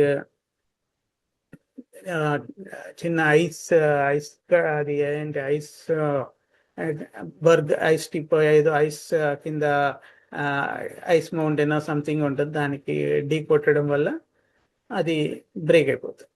సో అది సముద్రంలో మనం చూసాం. సో ఇక్కడ పురంజనుడు ఏం ఆలోచిస్తున్నాడు, నేను లేకపోతే వాళ్ళు బతకలేరు. ఇది అహంకారం, నేను లేకుంటే వాళ్ళు బతకలేరు అనేది ఒక రకంగా చూస్తే. సో పురంజనుడు తన కుటుంబానికి ఆయనే సెంటర్డ్గా భావిస్తున్నాడు. సో నా మీదే వీళ్ళందరూ ఆధారపడ్డారు, నేను లేకుంటే వాళ్ళు బతకడం కష్టము అనేది. సో మన పిల్లలు కూడా మనం లేకుంటే బతకలేరు అనుకోవడం కూడా అహంకారం. మన పిల్లలు డెఫినెట్గా తల్లిదండ్రులు లేకుండా కూడా బతుకుతారు, ఎందుకంటే పుట్టించింది దేవుడు కాబట్టి, ప్రతి ఒక్కరికి బీజ ప్రజాపిత కృష్ణుడు కాబట్టి వాళ్ళు బతుకుతారు. వాళ్ళకి ఏజ్ ఎంత ఉందో అంతవరకు బతుకుతారు. మనం ఏం సపోర్ట్ చేయాల్సిన అవసరం లేదు. మన బాధ్యతగా మన గృహస్థులో ఉన్నాం కాబట్టి వాళ్ళని టేక్ కేర్ చేసుకొని కృష్ణ సెంటర్డ్ లైఫ్ ఎలా జీవించాలో మనం వాళ్ళకు ఆచరించి చూపించగలిగితే అదే చాలు. సో ఇక్కడ అది విషయం మనం నేర్చుకోవచ్చు. ఇప్పుడు మన కంపెనీ పెట్టామనుకో, ఆ కంపెనీ అది నడుస్తుంటది. ఆ CEO ఎప్పుడు ఆల్వేస్ ఆ కంపెనీలో ఉండాల్సిన అవసరం లేదు. ఆ కంపెనీకి రూల్స్ అండ్ రెగ్యులేషన్ ఫామ్ చేసి మేనేజర్స్ని పెట్టి ప్రాపర్ డిపార్ట్మెంట్స్ అన్ని పెట్టేస్తే ఆటోమేటిక్గా అది నడుస్తూ ఉంటుంది. సో అలానే కృష్ణుడు ఈ సెటప్ అంతా పెట్టాడు. కృష్ణుడు బయట ఉన్నాడు, ఈ సెటప్ నడుస్తూ ఉంటుంది. ఆటోమేటిక్గా డిసిప్లినరీ యాక్షన్స్ ఉంటాయి, లేట్గా వస్తే ఇవన్నీ కంపెనీ రూల్స్ రెగ్యులేషన్స్ ఉంటాయి, దాన్ని బట్టి అది వస్తుంది. సో అలాగనే కూడా ఇది ఒక మన మెటీరియల్ వరల్డ్ కూడా అలాంటిది అనేది మనం అర్థం చేసుకోవాలి. సో ఈ భౌతిక ప్రేమ, మెటీరియల్ ప్రేమ మాత్రం మనకు రక్షణ కాదు, ఇది బంధనమే, ఇది అటాచ్మెంటే అనేది బాగా గుర్తుపెట్టుకోవాల్సిందే. ఇది ఎంత పెరుగుతూ ఉంటే అంత మనకు రక్షణ కోల్పోతూ ఉంటాం. సో కుటుంబం మనల్ని రక్షించలేదు మరణ సమయంలో అనేది కూడా నేర్చుకోవచ్చు. ధనం కానీ బలం కానీ ఏ సంబంధాలు ఉన్నా కూడా అవి మనతో రావు. సో ఇక్కడ ఆ శోకంతోనే చనిపోతాడు కాబట్టి ఆ భార్య గురించి ఆలోచిస్తాడు కాబట్టి అతనికి మళ్ళా ఆ స్త్రీలాగా పుట్టేలాగా చేస్తుంది అని మనకు క్లియర్గా అర్థమైపోతుంది. ఈ మమకారం ఉంది కాబట్టి భార్యతో. సో మన మనసు ఎక్కడ ఉంటే అదే మన నెక్స్ట్ లైఫ్ డిసైడ్ అవుతుంది కాబట్టి భగవద్గీతలో చెప్పినట్టు. సో అతను భార్య మీద ఉంది కాబట్టి, సో ఎవరికైతే ఈ ఆధ్యాత్మిక జ్ఞానం లేదో వాళ్ళు కుటుంబం గురించి ఆలోచిస్తారు. కుటుంబం గురించి ఎక్కువ ఆలోచిస్తున్నారంటే వాళ్ళకి ఆధ్యాత్మిక జ్ఞానం లేదు అన్నట్టు. సో అజ్ఞానం వాళ్ళకి. సో ఇప్పుడు మనకు చతుర్భుజ 4 విధాలైన భక్తులు నన్ను ఆశ్రయిస్తుంటారు అంటారు కదా, జ్ఞానులు, అర్థార్థులు అండ్ డిస్ట్రెస్లో ఉన్న వాళ్ళు, లేకపోతే కోరికలు ఉన్న వాళ్ళు. అయితే ఇందులో నలుగురిలో ఇప్పుడు మనకు గజేంద్ర మోక్షంలో చూస్తాము, ఆయన ఆ టైంలో మోస్ట్లీ కాలు పట్టుకొని అది ఎన్నో సంవత్సరాలు ఫైట్ చేస్తూ ఉంటాడు, నీళ్ళలో ఉంటాం, ముసలికి పవర్ ఎక్కువ ఉంటుంది, ఎలిఫెంట్ పైనకి వెళ్ళలేదు, ఎంతో క్షీణించేస్తుంది ఆయన శక్తి ఎలిఫెంట్కి, గజేంద్రుడికి. సో అప్పుడు ఎంతో ఆర్తితో డిస్ట్రెస్లో ఉన్నాడు కాబట్టి అతను పూజిస్తే వచ్చాడు. సో అలాంటి వాళ్ళు ఉంటారు డిస్ట్రెస్లో ఉన్నారు. ఇంకో వాళ్ళు ఏంటి, ఆర్తో జిజ్ఞాసు అసుర అర్థార్థి, అంటే ఇప్పుడు కోరికలు ఉన్న వాళ్ళు ఉంటారు. ఇప్పుడు ధ్రువ మహారాజు, నాకు మా గ్రేట్ గ్రాండ్ ఫాదర్ బ్రహ్మదేవుడి కన్నా ఎక్కువ పెద్ద కింగ్డమ్ కావాలని కోరుకోవడానికి వెళ్ళాడు ఇనిషియల్గా అట్లీస్ట్ ధ్రువ మహారాజ్. సో అలా కోరికలు ఉన్న వాళ్ళు అర్థార్థులు. తర్వాత ఇంకోటి ఏంటి, తెలుసుకోవాలని ఉంటుంది, ఇన్క్విజిట్స్. ఈ సౌనిక ఋషులు ఉన్నారు కదా, సో సౌనిక ముని ఋషులు వీళ్ళందరూ నైమిషారణ్యంలో ఉన్నారు, వీళ్ళందరినీ ఇన్క్విజిటివ్, వాళ్ళకి తెలుసుకోవాలి, నాలెడ్జ్ తెలుసుకోవాలి. ఇంకోళ్ళు ఏంటి, జ్ఞానులు, అంటే ఇప్పుడు మన చతుర్కుమారులు ఉన్నారు కదా వాళ్ళు. సో ఇందులో 4లో యాక్చువల్గా జ్ఞానులే గొప్పవాళ్ళు. ఎందుకంటే వాళ్ళకు తెలుసు ప్రాపర్గా ఏం చేయాలి అనేది. వాళ్ళు ఎందుకు పెళ్ళిళ్ళు చేసుకోవాలి, ఎందుకు అంటే బ్రహ్మదేవుడు చెప్పినప్పుడు సృష్టి సాగాలంటే మీరు పెళ్లి చేసుకొని సంసార బంధనాలు వెళ్ళాలంటే వాళ్ళు వెళ్ళలేదు. సో వాళ్ళకు జ్ఞానం వచ్చింది కాబట్టి, బ్రహ్మజ్ఞానం అందింది కాబట్టి. సో కాబట్టి మనకు కూడా ఆ జ్ఞానం ఉండాలి. ఈ మెటీరియల్ అటాచ్మెంట్ ఉంది అంటే మనకు ఆ జ్ఞానం లేదు అన్నట్టు. సో సో ఇది ఈ టేక్అవే లాగా అనిపించింది నాకు వ్యక్తిగతంగా. సో మనం ఈ ఆధ్యాత్మిక జ్ఞానం ఉంటే మనకి ఈ అటాచ్మెంట్ పోతుంది. అటాచ్మెంట్ పోలేదంటే ఇంకా మనకి జ్ఞానం రాలేదు, వచ్చినా మనం అప్లై చేయట్లేదు. వినడం వేరు, అప్లై చేయడం వేరు. అన్నీ మనం వింటాము, అన్నీ మంచి విషయాలు అన్నీ తెలుసు, బట్ మనం అప్లై చేయం. సేమ్ దుర్యోధనకి వచ్చిన డైలమా లాగా ఉంటుంది. సో అతనికి అన్నీ తెలుసు, మంచి ఏంటి చెడు ఏంటి తెలుసు, కానీ అది చెడు చేయలేకుండా ఉండలేకపోతాడు. సో అలాంటిది అన్నట్టు. సో మెయిన్గా ఇది ఈ విషయం మనం అర్థం చేసుకోవచ్చు ఈ శ్లోకాన్ని. సో ఈ ఆబ్వియస్గా ఈ మెటీరియల్ ఎడ్యుకేషన్లో ఈ స్పిరిచువల్ నాలెడ్జ్ రాదు అనేది ఒకటి. ఇది ఎట్లా ఉంటుందంటే ఈ మెటీరియల్ ఆధారాల మీద, అంటే రిలేషన్షిప్స్ మీద ఆధారపడితే ఈ సముద్రంలో పడవ విరిగిపోతే ఎలాంటి పరిస్థితి ఉంటుందో అలాంటి పరిస్థితి తప్పదు. ఇది ఎగ్జాంపుల్ డైరెక్ట్గా పూర్తి చేశారు. సో ఇంకా వేరే ఏది ఉన్నా అదంతా బంధనమే అవుతుంది. సో లాస్ట్ మూమెంట్లో భార్య పిల్లలపై మమకారంతో ఉన్నాడు కాబట్టి, భార్యతో ఉన్నాడు కాబట్టి స్త్రీలాగా పుట్టాడు. అండ్ లాస్ట్ శ్లోకాలో ఏం చెప్తున్నాడంటే, ఈ పురంజనుడు దేని గురించి ఆలోచించడు, ఇలా అర్హత లేని విషయాల గురించి దయనీయమైన ఆ, ఈ స్థితిలో అతను ఆలోచిస్తున్నాడు, శోకిస్తున్నాడు. సో ఆబ్వియస్గా భయం అనే వ్యక్తి వచ్చి ముందుకు వచ్చాడు. అంటే ఇమీడియట్గా అరెస్ట్ చేయమనండి. భయము అంటే ఇంకా మరణ భయమే. సో యవన రాజు ఏంటి, ఈ భయ కాబట్టి అతను ఇంకా అరెస్ట్ చేస్తున్నాడు. ఎందుకంటే ఇంకా దేని గురించి బాధపడొద్దో దాని గురించే అతను బాధపడుతుంది. ఎందుకంటే ఆ మెటీరియల్ బంధనాల గురించే బాధపడుతున్నాడు. సో కాబట్టి అలాంటి ఫూలిష్ పీపుల్ అని డైరెక్ట్గా ప్రభుపాద ఈ పర్పూట్లో వాడతారు. సో వాళ్ళ యాక్షన్స్, వాళ్ళ రియాక్షన్స్ అని లైఫ్లో ఇలా ఎండ్ అవుతాయి. వాళ్ళు ఎంతసేపు భార్య పిల్లల గురించి, ఈవెన్ చనిపోయేటప్పుడు కూడా వాళ్ళ గురించే ఆలోచిస్తుంటారు. సో ఇక అలాంటి వాళ్ళకు మళ్ళీ డెఫినెట్గా మళ్ళీ పుట్టాల్సిందే, జన్మం పునరపి మళ్ళీ చావడం పుట్టడం, బర్త్ అండ్ డెత్ సైకిల్లోనే తిరుగుతూ ఉంటారు. సో కాబట్టి మనకు ఇంపార్టెంట్ ఈ టేక్అవే ఏంటంటే, మనం ముందు నుంచి ఈ ఆధ్యాత్మికంగా భక్తి ప్రాక్టీస్ చేసుకుంటేనే మనం స్పిరిచువల్ లైఫ్లో ప్రోగ్రెస్ కాగలుగుతాం. అది మనకు హెల్ప్ అవుతుంది. యాజ్ ఎ పేరెంట్ మన పిల్లలకు కూడా అదే చెప్పాలి. పిల్లలకి మనం ఇవి చెప్తేనే తెలుస్తుంది, లేకపోతే తెలియదు. ఇట్లాంటి ఎగ్జాంపుల్స్ ఇచ్చి ఏదైనా మామూలుగా ఇమీడియట్ హెల్ప్ చేయడము అది వేరే విషయం. పర్మనెంట్ హెల్ప్ అంటే ఈ స్పిరిచువల్ హెల్ప్. స్పిరిచువల్ నాలెడ్జ్ పిల్లలకి ఇవ్వడం అనేది పర్మనెంట్ హెల్ప్. టెంపరీగా $1 million ఇచ్చినా అది టెంపరీ, ఎందుకంటే వాడు సంపాదించలేదు, దానికి వాల్యూ కూడా తెలియదు. సో అది ఇష్టం ఉన్నట్టు ఖర్చు పెడితే ఏదో దాంట్లో షేర్ మార్కెట్లో పెడతాడు, నెక్స్ట్ డే డమాల్ అయిపోతుంది. సో ఇంత కష్టపడి ఇన్ని చేసి లాస్ట్కి యోగ్యత లేకుండా ఇచ్చేస్తే అది అలా అయిపోతుంది. లేకపోతే అది ఇచ్చిన అనుకో వాడు దాంతో దుర్వినియోగం, వ్యసనాలకు పడిపోయి నా దగ్గర డబ్బులు నేను వర్క్ చేయకుండా నడుస్తుంది, ఎంజాయ్ చేయాలి అనుకుంటే అది నష్టమే. సో తల్లిదండ్రులు వాళ్ళకు ఇంటెన్షనల్ కాకుండా అన్ఇంటెన్షనల్గా కొన్ని పిల్లలకి ఇచ్చేసి, ఇప్పుడు మనం చూస్తాం చిన్న పిల్లల్ని చాలామంది ఆ స్మార్ట్ స్క్రీన్స్కి అలవాటు పోయారు.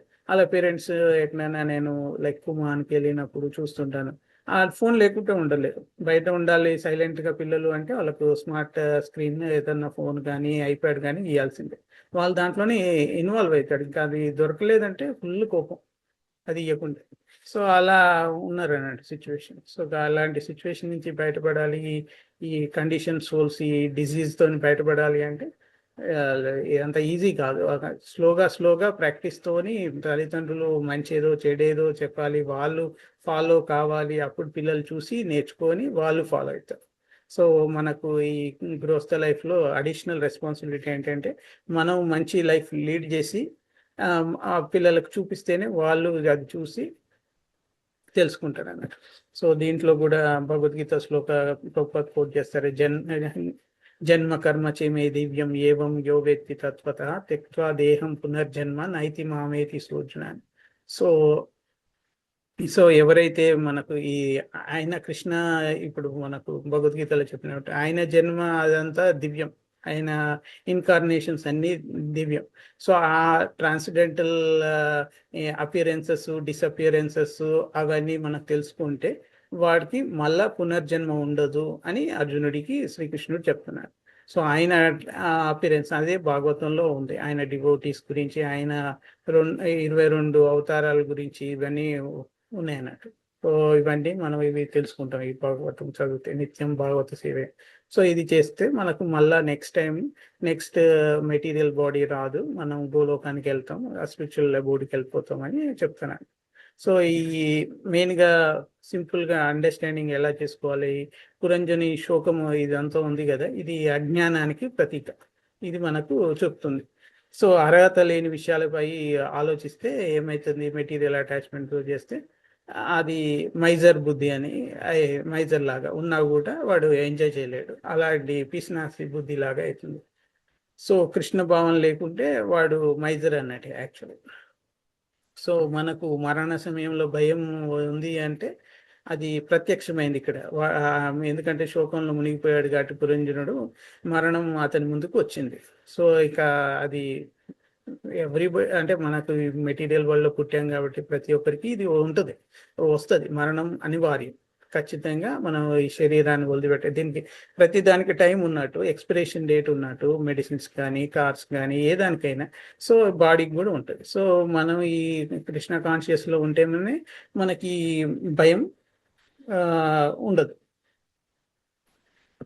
సో సో మనకు కృష్ణ స్మరణ లేకుంటే మరణం చాలా భయంకరంగా అనిపిస్తుంది, చాలా కష్టంగా అనిపిస్తుంది. సో అలాంటి కష్టం నుంచి నివారించుకోవాలి అంటే మనం ఇప్పుడు చేయాల్సింది ఏంటంటే కృష్ణుని వద్దకు వెళ్ళడం, సరెండర్ కావడం, భక్తి కొనసాగించడం. ఇంతకుముందు మనం మాట్లాడుకున్నట్టే ఈ కృపణా బుద్ధి గురించి మనం ఇప్పుడు ఎవరైతే బ్రాహ్మణుడు ఏం చేస్తాడు, అర్థం చేసుకుంటాడో ఆత్మని, కృష్ణ సేవకి ఎట్లా యూజ్ చేసుకోవాలి ఇవన్నీ తెలుసుకుంటాడు. కాబట్టి అదే శరీర సేవని మెటీరియల్ రియల్ ఎంజాయ్మెంట్ అనుకునేవాడు లాస్ట్లో ఎండింగ్లో వాడు చాలా బాధపడతాడని మనకు తెలుసు. సో ఈ శోకం వల్ల భయం వస్తుంది అనేది మనకు తెలుసు. సో కొందరు ఇప్పుడు ఎగ్జాంపుల్ ఎట్లా ఉంటుందంటే కొన్ని దగ్గర చాలా డైమండ్స్ ఉన్నాయి, బట్ వాడి వాల్యూ తెలియదు. వాడేదో స్టోన్ అనుకోని స్టోన్స్ లాగా ఏదో వేయింగ్ మెషిన్కి మనం ఏదైనా అమ్మడానికి వే చేయడానికి తరాజులో పెడతాం కదా వెయిట్, ఆ వెయిట్ని డైమండ్ కూడా వెయిట్ లాగా వాడతాడు, వాడికి అది వాల్యూ తెలియదు. సో అలానే ఇప్పుడు మనం చేస్తున్నది అన్నట్టు మనం ఈ లైఫ్లో, ఈ మెటీరియల్ లైఫ్లో మనం తెలుసుకోవాల్సింది ఏంటి, ఈ కృష్ణుడి గురించి తెలుసుకోవాలి, మన ఈ పర్పస్ ఆఫ్ లైఫ్ గురించి తెలుసుకోవాలి, మన గోల్ ఏంటి, మన రిలేషన్షిప్ ఏంటి కృష్ణతోని అనేది తెలుసుకోవాలి. అది తెలుసుకోకుంటే దాని వాల్యూ తెలుసుకోవట్లేదు అన్నట్టు. సో మనము ఆ డైమండ్ని ఏదో వెయిట్ లాగా యూజ్ చేస్తున్నట్టే, పేపర్ వెయిట్ లాగా యూజ్ చేస్తున్నట్టే అయిపోతుంది. కాబట్టి మనం వాల్యూ తెలుసుకోవాలి, అది ఇంపార్టెంట్ నాకు అనిపించింది. సో ఈ అనవసరమైన దాని మీద మెటీరియల్ విషయాలపై మనం పెడితే అది ఖచ్చితంగా మనకు శోకం డెఫినెట్గా కలిగిస్తుంది. కాబట్టి ఇది అంతా మనకు ఈ అజ్ఞానంతోనే వస్తుంది. ఈ శోకం వస్తుంది అంటే వాడికి ఇది అర్థమైతలేదు, ఈ శరీరం టెంపరీ అని. సో మనకు ఈ దీని మీద మోహం ఉంటే శోకమే వస్తుంది, ఇది అంతా అజ్ఞాన ఫలితం అని అంటే అర్థం కావట్లేదు. సో మరణం వ్యక్తిలాగా ఇక్కడ చూపిస్తారు. అంటే అది ఒక దేవతా శక్తి, ఇప్పుడు యమధర్మరాజు వచ్చి యమభటులు వచ్చి తీసుకెళ్తారు అని. సో అదే ఆయన క్రియేట్ చేసిన ఈ మెటీరియల్ వరల్డ్కి ఈ ప్రాబ్లమ్స్ క్రియేట్ చేశాడు కదా, birth, death, old age, disease అవన్నీ. సో అది మనకు అది వచ్చినప్పుడు మనకి తెలుస్తుంది అన్నట్టు. సో ఒక వ్యక్తి మామూలుగా చీకట్లో ఉన్నప్పుడు అతడు ఒక తాడు పట్టుకున్నాడో పాము పట్టుకున్నాడో తెలియదు. సో లైట్ ఉంటేనే తెలుస్తుంది. ఇప్పుడు ఎప్పుడైనా లైట్నింగ్ వచ్చింది అనుకోండి రాత్రి పూట, సో అప్పుడు అది పాము తాడు అనేది తేడా తెలుస్తుంది. సో అలా లైట్నింగ్ అనేది ఏంటంటే మన కృష్ణ భక్తి ఉంటే మనకు అది జ్ఞానం వస్తుంది. కాబట్టి మనకు అది కరెక్ట్గా అర్థమవుతుంది, మనం ఎయిట్ సైడ్ వెళ్తున్నాము, మన ఆధ్యాత్మిక వైపు ప్రోగ్రెస్ అవుతున్నామా లేకపోతే మెటీరియల్ దాని సైడ్ ప్రోగ్రెస్ అవుతున్నామా. సో ఆ మరణం పట్టుకునే క్షణము అప్పుడు ఎలా ఉంటుంది, అది మనని బంధించి వేస్తుంది, కట్టిపడేస్తుంది. సో చాలా దారుణంగా ఉంటుంది. అదే కృష్ణాన్ని పట్టుకుంటే మనది టోటల్ డిఫరెంట్ ఎక్స్పీరియన్స్ ఉంటుంది మరణ సమయంలో. ఎందుకంటే కృష్ణ మనకు హెల్ప్ చేస్తాడు సునాయాసంగా చనిపోవడానికి, శరీరం వదలడానికి. చనిపోవడం అంటే శరీరం వదలడానికి కృష్ణ దానికి తోడ్పడుతుంది. సో హ్యాపీగా వెళ్ళిపోతారు అన్నట్టు కృష్ణ.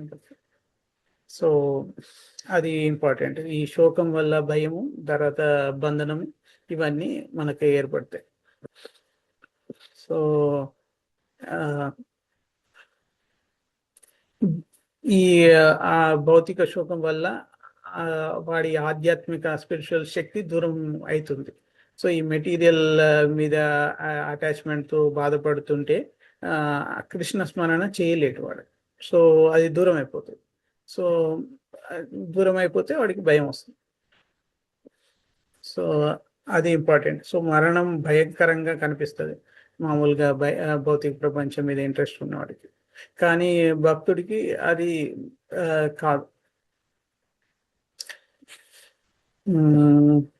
పృథధి మరణం తన పని చేయడానికి సిద్ధంగా ఉంది. సో ఇప్పుడు మరణం ఆల్మోస్ట్ ఎంట్రన్స్లో వచ్చేసిండు, ఇంకా ఆలస్యం చేయదు. ఇంకా చనిపోవడానికి పురంజనుడు రెడీగా ఉన్నాడు. సో అది తన కర్తవ్యాన్ని ఖచ్చితంగా చేస్తుంది, అందులో సందేహం లేదు. ఇప్పుడు సన్సెట్ టైం అయిపోయింది అనుకో, సన్ వెళ్ళిపోవాల్సిందే. నో, ఈరోజు మా ప్రియ పర్సన్ ఉన్నాడు అని నేను ఇంకో 1 hour ఉంటాను అనేదానికి లేదు. సో అది టైంకి అస్తమించాల్సిందే, లేదా తర్వాత మళ్ళా సన్ రైజ్ కావాల్సిందే. సో కాబట్టి అది టైం ప్రకారమే వస్తుంది మరణం. సో అది 100% కరెక్ట్ టైంకే వస్తుంది, మనకు తెలియదు కానీ మృత్యువు సమయం పరంగా వస్తుంది. సో ఇక్కడ అది లైక్ ఇక్కడ ప్రాచీన పరిషత్కి ఈ అలగారికల్ స్టోరీ చెప్పి ఆల్మోస్ట్ ఒకసారి ఇండైరెక్ట్ గానే చెప్తాడు, నీలాగానే మెటీరియల్ కోరికలు ఉన్నాయి ఇలా అని చెప్తాడు అన్నట్టు. సో ప్రభుపాద ఏం చెప్తున్నాడంటే, ఈ భౌతిక జీవితం మొత్తం ఇది ఈ మన భయానికి ఆహారం లాంటిది. అంటే ఏంటంటే ఇది టెంపరీ అని తెలియదు, అస్థిరం అని తెలియదు, ఎప్పుడు దాని మీద ఆధారపడడం వల్ల భయము మనకు పట్టుకుంటుంది. మనం ప్రతి క్షణం భయంలోనే ఉండాల్సి వస్తుంది అన్నట్టు ఆ టైంలో. ఎందుకంటే ఇప్పుడు ఎగ్జాంపుల్ ఇచ్చాడు కదా, పలిగిపోయిన బ్రేక్ అయిన షిప్లో ఉంటే ప్రయాణం చేస్తున్న వాడికి లాస్ట్లో క్లైమాక్స్లో టైటానిక్ సినిమాలో చూస్తే ఆ భయమే ఉంటుంది. సో వాడికి ఇంకా ఆ భయంలోనే చనిపోతాడు, ఆ భయంతోనే చనిపోవచ్చు, అలా ఉంటుంది అన్నట్టు. వాడు జీవితం చాలా దారుణంగా ఉంటుంది. సో దాని మీద మనం అది నరకం అంటే మరణ భయం ఎంత దారుణంగా ఉంటుందో మనకు అర్థం కావడానికి ఆ ఎగ్జాంపుల్ ప్రభుపాద్ గారు ఇచ్చారు అన్నట్టు. సో ఈ బంధనం నుంచి విముక్తి చేసుకోవాలి. సో మనం భగవద్గీతలో సేమ్ నేను చాలాసార్లు రిఫర్ చేసిన శ్లోకాలే రిఫర్ చేస్తా ఉన్నా. సో మనకు ఈ ధ్యాయతో విషయాన్ని పుంస అనేది 2nd chapterలో ఉంటుంది. సో మనకు విషయాలపై ఆల్వేస్ ఇంట్రెస్ట్ పెరుగుతూ ఉంటే దాని మీద మమకారం వస్తుంది, అవి తీరకుంటే క్రోధం వస్తుంది, క్రోధం వల్ల మోహం, నాశనము ఇవన్నీ వస్తాయి అన్నట్టు. సో ఇక్కడ పురంజనుడు భార్య పిల్లలపై మమకారంతో శోకిస్తున్నాడు. అవన్నీ ఎందుకు వచ్చినాయి అంటే దాని మీదే అతని ధ్యాస అంతా ఉన్నాయి. సరే, 8th chapter 6th శ్లోకాలు కూడా ఎం వాపి స్మరణ్ భావం త్యజంతే కలేవరం తం తం ఏవైతి కౌంతేయ తద్భావ భావిత. సో అందులో కూడా చెప్తాడు అన్నట్టు, నువ్వు చనిపోయేటప్పుడు మరణ సమయంలో ఏ భావంతో ఉంటావో తదుపరి జన్మ నీకు అదే అవుతుంది అని. ఇక్కడ పురంజనుడు తన భార్య గురించి ఆలోచిస్తున్నాడు కాబట్టి తర్వాత జన్మలో స్త్రీగా పుడతాడు. సో అది దీనికి కరెక్ట్ మ్యాచ్ అయిపోతుంది. తర్వాత మనకు ఇది ఈ భయం, అభయం ఇవన్నీ మనకు ఈ భయం ఏంటంటే అసుర స్వభావం, అభయం అనేది దైవ స్వభావం. సో మనం ఈ 16th chapterలో కూడా అభయం సత్వ సంశుద్ధి అని స్టార్ట్ అవుతుంది ఫస్ట్ శ్లోకం. సో దాంతో కూడా అనొచ్చు. ఇక్కడ ఇంకోటి భగవద్గీతలో ఒకటి ఉంది, ధీరస్తత్ర నముష్యతి అని. ఇది 2nd chapter 13th శ్లోకాలో వస్తుంది అన్నట్టు. సో ధీరుడు మరణానికి భయపడాడు. ఇక్కడ ధీరుడు అంటే కృష్ణ భక్తుడు. లేకపోతే ఈ కృపణ బుద్ధితో ఉన్నవాడు శోకిస్తుంటాడు పురంజనులాగా, ఆయనకి భయం అతన్ని పట్టుకుంటుంది. సో వాడికి శరీరం తాత్కాలికం, సంబంధాలు తాత్కాలికం అని మర్చిపోతాడు. సో కాబట్టి సో ఈ మనం ఎప్పుడు అర్థం చేసుకోవాల్సింది ఏంటంటే, ఈ సుఖ దుఃఖాలు శాశ్వతం కాదు, ఈ సీజన్స్ లాగా వచ్చిపోతుంటాయి. మనకు మాత్ర స్పర్శాస్తు కౌంతేయ శీతోష్ణ సుఖ దుఃఖద ఆగమాపాయనో నిత్యస్థాం స్థితి భారత అని భగవద్గీతలోనే ఉంది. అది కూడా 14th శ్లోకం 2nd chapterలో ఉంటుంది. సో దాన్ని బట్టి కూడా అర్థం చేసుకో. సో ఈ శరీరం మనకు ఒక వస్త్రం లాగా మారిపోతే వాసాంశ జీర్ణాన్ని సో కాబట్టి ఈ పురంజనుడు శరీర బంధనాలపై, రిలేషన్షిప్స్ పై చాలా శోకిస్తున్నాడు. మనం చూసాం ఈ శరీరం విడిచిపెట్టేటప్పుడు. భరత్ మహారాజా సూపర్ ఎగ్జాంపుల్. అతనికి జింకపై మమకారం ఉండడం వల్ల నెక్స్ట్ లైఫ్లో జింకలాగా పుట్టాడు. గొప్ప భక్తుడు, వానప్రస్థానికి వెళ్ళాడు, రాజ్యం వాళ్ళ పిల్లలకి ఇచ్చేసి, ఆయన కూడా అడవిలో అప్పుడే పుట్టిన జింక మీద మమకారం పెంచుకొని దాని గురించి ఆలోచించడం వల్ల తదుపరి జన్మలో అతను జింకలాగా పుట్టాడు.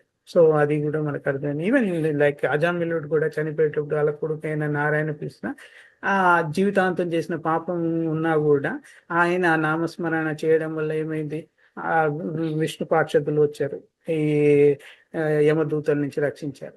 సో కాబట్టి అది ఆయన స్మరణ ఎంత నిర్ణయాత్మకంగా ఫైనల్ డెస్టినేషన్ గోల్ ఎలా మారుస్తుంది అనేది అజామిల్ స్టోరీలో కూడా చూస్తాం. ఇక కుటుంబంపై మమకారం అంటే నాకు ఇమీడియట్ గుర్తొచ్చే మనకు మహాభారతంలో ధృతరాష్ట్రుడు. అతనికి ఆ మమకారం వల్లనే కదా కొడుక్కి చెప్పలేకపోయాడు. కొడుకు చెప్పినట్టే, దుర్యోధను చెప్పినట్టే చేయాల్సి వచ్చింది. ఎక్కడ బెదిరిస్తున్నాడు అయితే నేను ఆత్మహత్య చేసుకుంటా అని. సో ఆ విధంగా ఎక్కడో అతనికి దుర్యోధనుడు గెలవాలి, నాకు భీష్ముడు ఉన్నాడు, ద్రోణాచార్యుడు ఉన్నాడు, అశ్వత్థామ ఉన్నాడు, కర్ణుడు ఉన్నాడు అనేది ఒక ఒక సైడ్లో ఉంది. అందుకని అతను యుద్ధం ఆపడానికి ఇష్టపడలేకపోయాడు. అండ్ ఆబ్వియస్గా దుర్యోధనుడు అయితే యుద్ధం కావాలని కోరుకున్నాడు. ఎందుకంటే అతనికి ఎంతైనా సరిపోదు, హాఫ్ కింగ్డమ్ ఉన్నా కూడా సరిపోదు, పాండవులదే కావాలి. 5 ఊర్లు కావాలని కృష్ణుడు వచ్చి రాయబారం చేసినా కూడా ఒప్పుకోడు. ఎందుకంటే వాడికి ఆ అధర్మం చేయకుండా ఉండలేడు. వాడి స్వభావం అట్లా. చిన్నప్పటి నుంచి అలా మేనమామ, శకుని మామ అలా చెప్పాడు.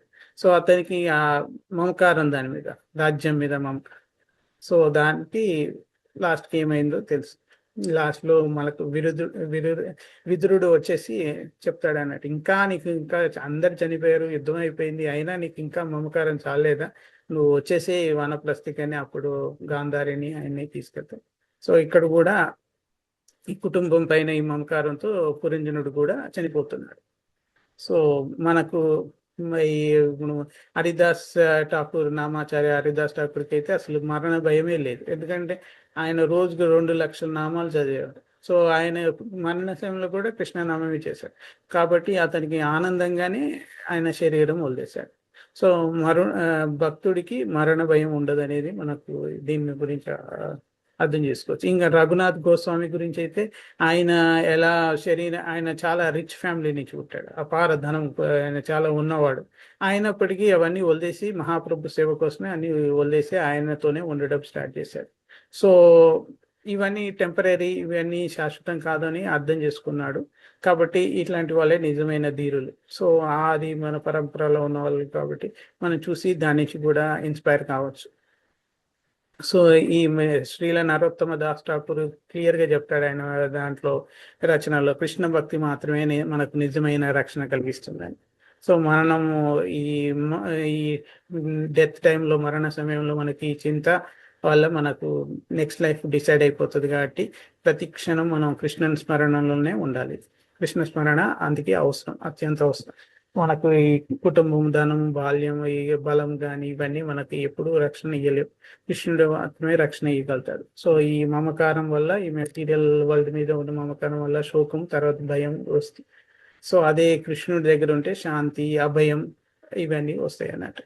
సో మనకు ఆత్మ శాశ్వతం అనేది గుర్తుపెట్టుకొని భక్తి చేసుకుంటే మనం ఒక కృపణుడిలాగా జీవించకుండా ఒక బ్రాహ్మణులాగా జీవిస్తే మనం ఆటోమేటిక్గా కృష్ణ సేవలోనే లైఫ్ని వదిలేస్తాం అన్నట్టు, శరీరం వదిలేస్తాం. సో ఈ మెయిన్గా ఈరోజు టేక్అవేస్ అంటే ఈ భౌతిక జీవితం ఇది బ్రేక్ అయిన పడవ లాంటిది, షిప్ లాంటిది. దాని మీద ఆధారపడితే శోకము, భయం, మరణం తప్పదు. అదే కృష్ణుడి మీద ఆలోచనతో, భావంతో నిలిస్తే అట్లాంటి ధీరుడైతాడు, అభయుడైతాడు, శాంతితో వస్తుంది. సో మనం ఏ చింతనలో చనిపోతే అదే నెక్స్ట్ డే లైఫ్ని డిసైడ్ చేస్తుంది. సో ఇవన్నీ మనకు ఈ శ్లోకాల నుంచి మనం తెలుసుకోవచ్చు. సో మనకు కృష్ణ భక్తియే మనకు నిజమైన రక్షణ ఇస్తుంది. So I think I will end here. If anybody has any questions, if I speak or hurt anything wrong, please excuse me. Thank you for listening and giving your association. Your servant of Krishna.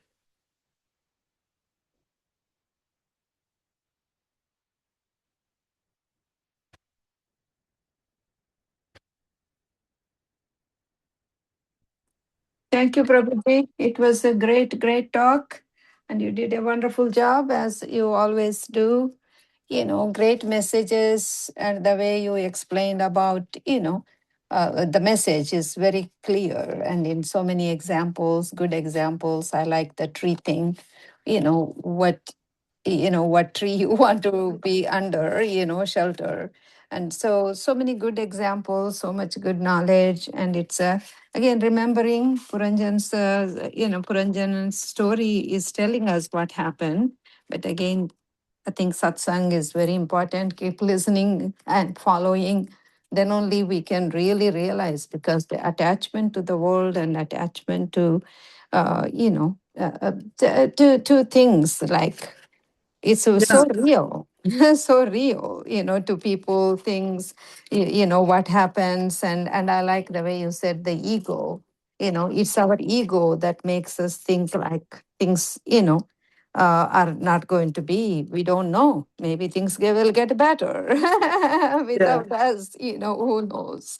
So I think the great message, and thank you for your preparation and contribution, everything. Okay. Thank you, Mataji. Hare Krishna. Hare Krishna.